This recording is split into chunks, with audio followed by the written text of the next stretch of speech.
Pastor told me my parents are going to hell because my dad's Muslim, mother's a Jew. Why do I want to believe in something, go somewhere where my parents can't go? Who's to say they're wrong?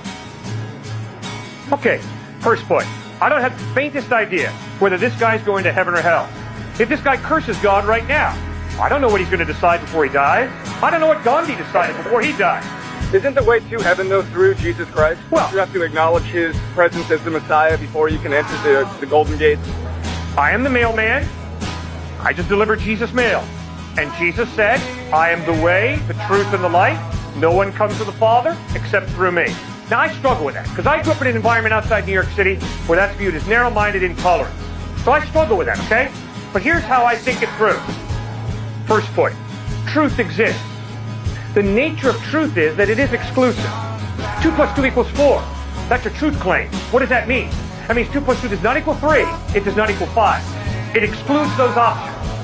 Now, Muhammad, the avatars of Hinduism, Shirley MacLaine, Baha'u'llah of the Baha'i faith, because they make truth claims, they're exclusive. Your professors make truth claims. That's why some of you flunked your test. They say wrong. Why? Because you missed the truth. You answered incorrectly. So what Jesus is claiming is, he is really God revealing himself in human form. And it means if I reject Christ, I'm rejecting God. Second point, Christ claimed that the key to his life was his death. He claimed that he bled and died on a cross to pay the penalty for human sin. We didn't ask him to do this, though. No, we didn't. And if I don't have a sin problem, I don't need Christ. If I live a morally perfect life, I'm going to heaven straight on. I'm a morally perfect specimen. But unfortunately, sir, I'm a sinner. I have done wrong. All right? Sounds like you're aware of that I yourself. just sin, man. All right. So you and I are both sinners. Now the question is, how does God forgive us?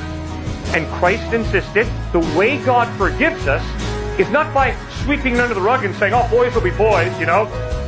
Let's forget about it. No, he's just. And because God is just, the penalty for my sin is death and hell. But God is also merciful, forgiving. Christ is God taking the hit for my wrongdoing, for your wrongdoing, thereby offering us the option of forgiveness if we choose it. See, watch. Would you please forgive me for pulling out my wallet and giving you $5?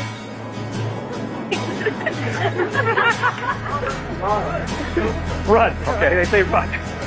Right, no. She doesn't forgive me for giving her $5. I haul back, slap her in the face. Now I gotta say, ma'am, I'm very sorry.